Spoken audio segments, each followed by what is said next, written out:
possibly even her own caucus minutes. I thought I'd get right in front of that claim for this budget. Here is our agenda, Mr. Speaker. Good, decent jobs. Yeah. In fact, 221,000 people are projected to gain employment over the next 4 years. Right. Unemployment is forecast to fall to 4.2%, lower than National ever got in the aftermath of the GFC, when apparently they called our economy a rock star economy. Our agenda is an economy that is growing. Our strong recovery is expected to continue with annual average real GDP growth of 4.4% in 2023.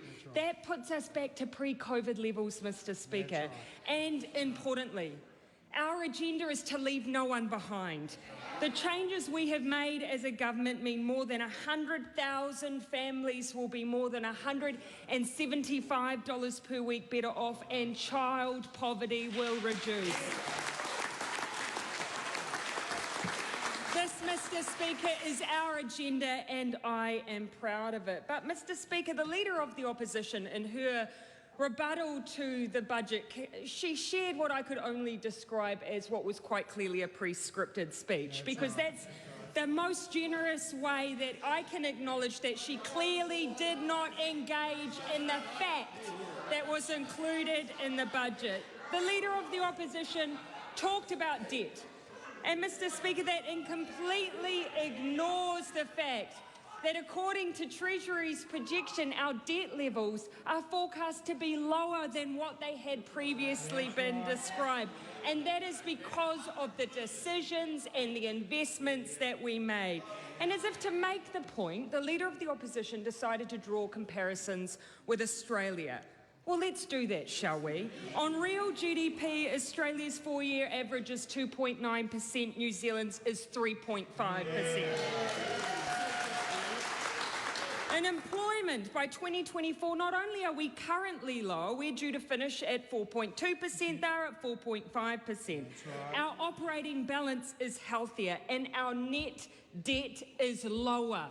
Our net debt is lower. And I'll tell you, Mr. Speaker, about my view on the idea of ambition and aspiration. Ours is not to be somebody else. Ours is to carve our own path, and our own path has been successful. But, Mr. Speaker, I would also say it is time for us to look at debt in more than just fiscal terms.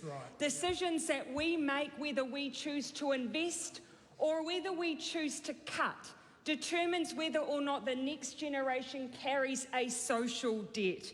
Now, we saw the tendency of national governments of old.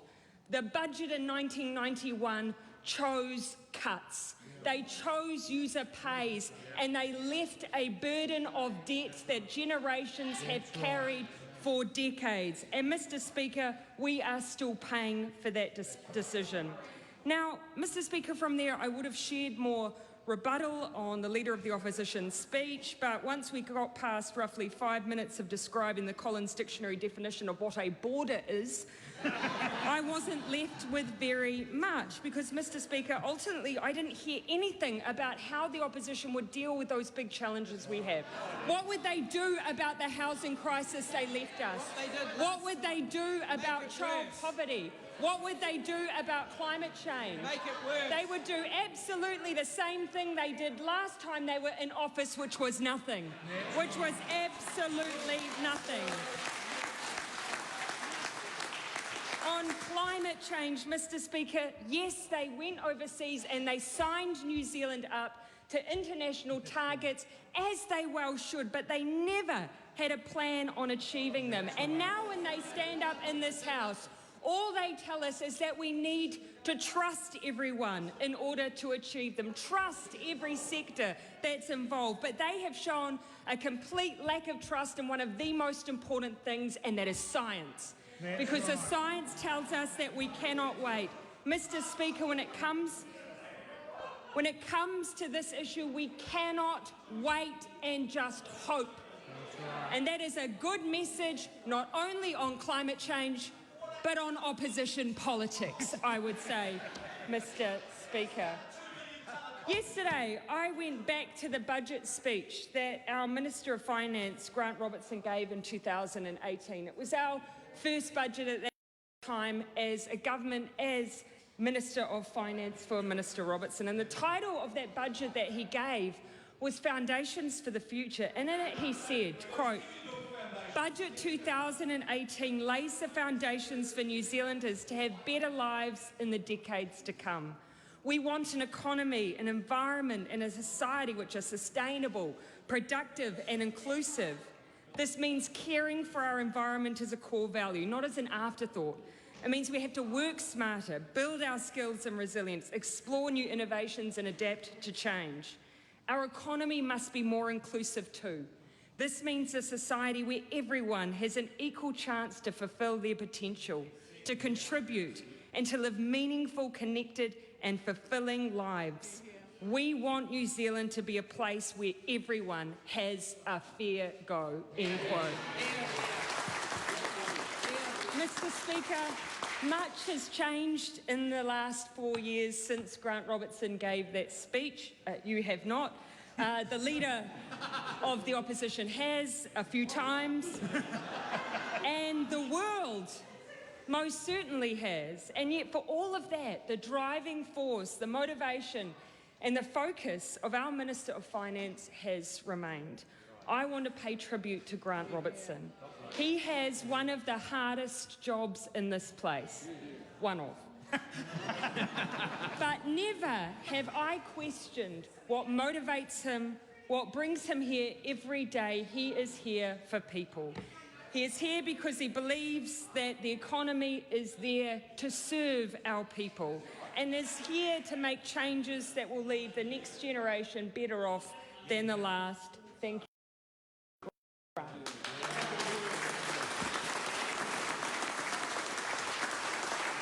Mr. Speaker, it was no accident that that budget at that time was titled Laying the Foundations for the Future. Our intent as a government was to make sure that that budget and everyone thereafter built on the legacy of the last. We have never viewed budgets in isolation because we are not just here to govern, we are here to make progress. Right. And so, in 2017, we began cuts that the then national government had planned. We created the most substantive redesign of support for low and middle income New Zealanders that this country has seen in decades. We introduced the now much loved winter energy payment. We brought in the payment for children called Best Start. We increased the family tax credit and of course we extended paid parental leave.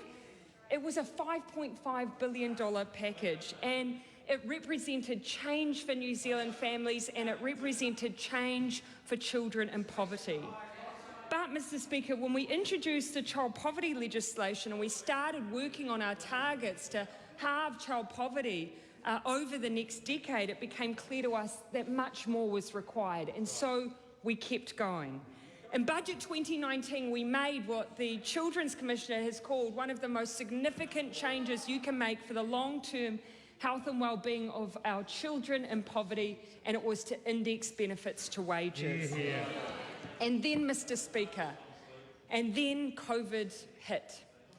Some governments might have seen this as a cause for, as I've said, austerity or cuts, but we saw it as a time to invest in our people. That's right. We lifted main benefit rates by $25 a week, the first time we've seen a general lift in benefit rates in decades.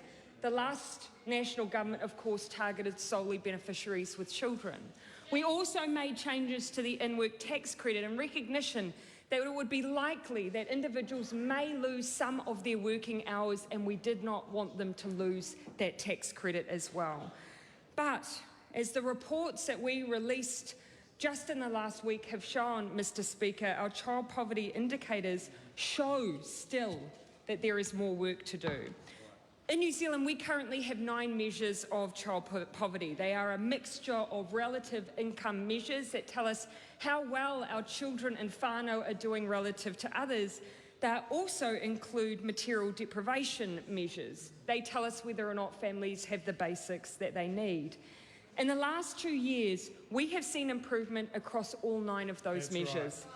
We have already exceeded our 3-year target on one of our measures. 43,300 fewer children are in poverty since 2017-18 when we factor in their income after housing costs. But there is still much more to do. More than 200,000 children live in poverty in New Zealand. And it isn't just a number, Mr. Speaker. It means, for instance, that 20% of children are in households where food runs out sometimes or often. This rises to 30% when we look at Māori children and a devastating 46% for Pacifica children. Now, Mr. Speaker, some might ask the question, and I believe I heard the question being asked while Finance Minister Grant Robertson was outlining our plans in this budget. Some might ask the question, can we afford to take the next step in addressing child poverty in this country when we are in the middle of recovering from COVID-19? My answer is simple. We cannot afford not to. That's right. So today, we lift main benefit rates by between $32 and $55 per adult, in line with the recommendations of the Welfare Expert Advisory Group. And due to the urgency, we are beginning the increase on 1 July and completing them in April 2022. This is a major next step in our measures to address child poverty and inequality in New Zealand. And the reason for all of this work over the last 4 years, Mr. Speaker, is still quite simple. We must address need in this country. And this is about the basics, the ability of someone to put food on the table, their ability to pay their power bill, Mr. Speaker, or, as the Minister of Finance said, the basic need of just placing shoes on the feet of our children. We are targeting what we need to do in New Zealand with these decisions. They are the most basic of needs, and it is the right thing to do. Yeah. And Mr. Speaker, this is also a bit of double duty because we do it at a time when we need to maintain extra stimulus in the economy. We know that lifting the incomes of those who have the least discretionary income means we'll see that effect in the economy. It will go to food, it will go to services, it will go towards the things our children need to thrive, and that will happen across the country, including in our local economies. That's right. But, Mr. Speaker, there will be some who question whether the substantial changes we make today have gone too far. And I note from some of the interjections across the other side of the House that they are amongst those who would ask that question. To them, I would answer with numbers. $315. With the changes we have announced today, that is still how much a job seeker will receive as their main benefit per week from April next year. No one can argue that we lack incentives to work in this country. We have those incentives. What we have been lacking is dignity. And that is what we are working to bring back today. And I would use another number to the opposition, and that is 30 years. That's how long it has taken to get benefits back to the rates they were before the mother of all budgets. Now, yes, we have made progress for families with children, but for those who are single or those who are couples with dependents, with no dependents, it has taken us, Mr. Speaker, 30 long years. And I say to the opposition, 20%. That is how much Treasury predicts that the number accessing a job seeker benefit and emergency benefits will fall over the forecast period. Right. And finally, our last number, 33,000, the number of children that will be lifted out of poverty. Yeah. Mr. Speaker, there are a number of other changes that we will make that will make a difference to children and families in this budget. Of course, they include things like the training incentive allowance. It includes movement in childcare assistance to more low and middle income families and continuing investment in health and education. But we know job opportunities are critical too. And this is where, once again, our challenge becomes our opportunity. We have a massive infrastructure deficit in this country. That's right. When we took office, we saw it everywhere, be it public transport, be it classrooms or hospitals, or the lack of state housing. We continue to right that wrong today. Budget 2021 sees a 50% increase in the government's multi-year capital allowance to maintain momentum around job creation and to build critical infrastructure. And Mr. Speaker, if you want to see a graphic representation of what that means over the years, it looks a little like this. A significant increase in critical infrastructure, which is part of our recovery plan. It grows jobs, good jobs, up and down the country. And Mr. Speaker, I do want to dwell on one particular infrastructure challenge we inherited, and it is housing. That is why we are pulling every lever that we have. We are building more public houses than any government in decades. Right. We are fully funding the 18,000 houses that we want to build, but also we've already delivered more than 7,600 public housing places.